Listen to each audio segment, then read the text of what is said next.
Soong Ching-ling, also known as Madame Sun Yat-sen, was the second daughter of the famous Song family in 20th century China. Together with Song Ailing and Song Meiling, the three sisters were the first Chinese girls to attend university in the US.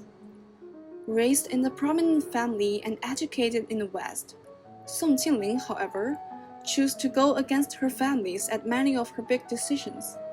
She worked for the communists when the rest of her families were at the core of Chiang Kai-shek's regime. She never had a chance to reconcile with her families till the day she died.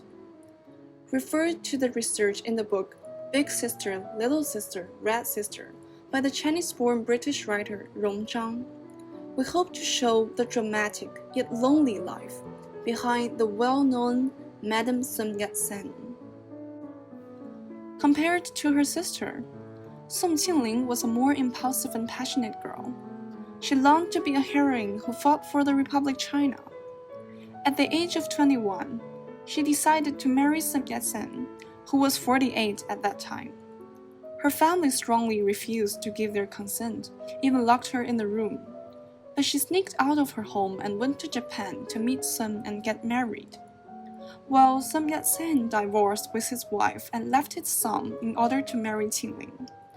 It seems to be the greatest romance against the whole world, but without a happy ending. In June of 1922, an attack towards Sun Yat-sen happened at his house in Canton. However, Sun escaped at midnight but didn't rescue Qing-ling, even though he had enough time to do this. He intended to leave his wife at home so that a heated battle would happen, and the battle would be an excuse for him to bombard Canton. But for Qing-ling, the escape was a life-and-death struggle without any help from her husband. She even suffered a miscarriage and would never be able to conceive again. Since then, the unreserved, wholehearted love for Sun has died. Later on, in a conversation with Edgar Snow about her romance with Sun, she said she didn't fall in love. Instead, it was a hero worship from afar. Moving from the pain of not being able to have children, Qing-ling found her place in Leninism.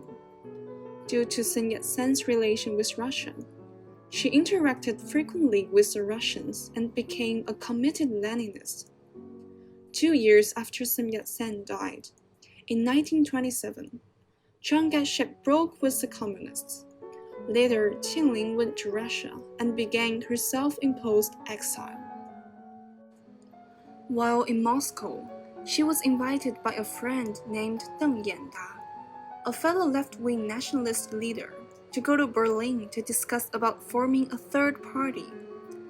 Yanda was a charming man and often described as a natural leader. In Berlin, they met almost every day, talking for hours. Although in the end, Qing-ling decided to remain Madame Sun and declined to be part of the third party, it was likely that they had affection for each other. However, Yanda was later arrested and secretly executed by Chiang Kai-shek in 1931.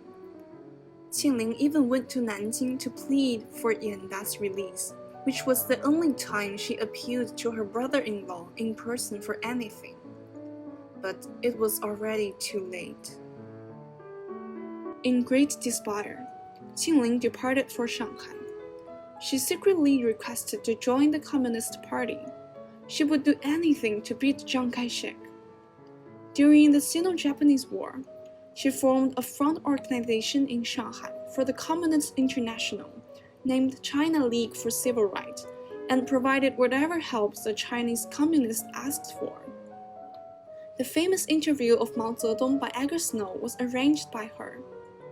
Later in 1938, she founded the China Defense League in Hong Kong to give publicity to the communists and fundraise for them. When the communists formed a united front with the nationalists, she went to Chongqing to visit the soldiers with her sisters Ailing and Meiling. It was a rare time that they could leave behind the bitter past and act just like sisters. After the Civil War, Soong Ching-ling's families went to Taiwan with Chiang Kai-shek. but she decided to stay in mainland China. After the establishment of PRC in 1949, Soong Ching-ling became the vice president of the Central People's Government Council. However, this turned out to be just a title rather than real political power. Since then, she appeared in conferences and ceremonies, greeting foreign leaders and giving political speech. 中国人民得了几十年惨痛的经验教训，终于在中国共产党正确的领导下，很快地解除了帝国主义的束缚，消灭了封建主义，取得了社会主义革命的决定性的胜利。 Madam Sun Yat-sen is at present visiting India as a guest of Mr. Nehru. As Vice Chairman of China's National People's Congress, she is the first non-communist leader to be allowed out of Red China to visit another country. However, after the Cultural Revolution, her health condition got worse and she appeared fewer and fewer in public. According to official announcement, she fell seriously ill on May 14th. Then after one day, on May 15th, her request to join the Communist Party was officially accepted. Then 2 days after, on May 17th, Soong Ching-ling was named the honorary president of the PRC.